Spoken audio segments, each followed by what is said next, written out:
Sobrang saya at maaliwalas na pagbalik sa It's Showtime at syempre may pa-congratulate ang mga kapwa host kay Kim Chu.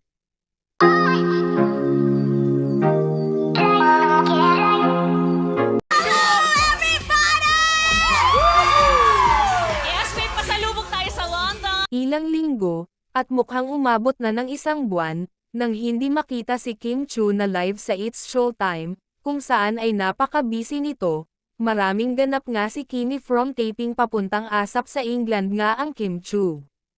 Ngayong araw nga ay dumating si Kim Chu at Paulo Avellino sa Manila, kung saan, ay diretso si Kimi sa pagtrabaho. Mantala, makikita naman ang larawan ni Kim Chu kung saan, ay sa London ito kinunan, at syempre si Paulo Avellino ang kumuha ng larawan na ito. Sa naging caption nga ni Kimi ay naging malaman ito at ito ang naging caption ng e-post niya ang kanyang mga larawan.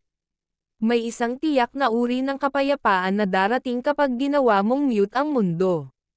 Walang mga abiso, walang ingay, ang tunog lang ng hangin, ang tanawin sa harap ko, at ang kasalukuyang sandali na nagpapaalala sa akin na ang oras ay pinakamahusay, na nasusukat sa kung gaano kapuno ang nararamdaman ng iyong puso, hindi kung gaano kaabala sa buhay.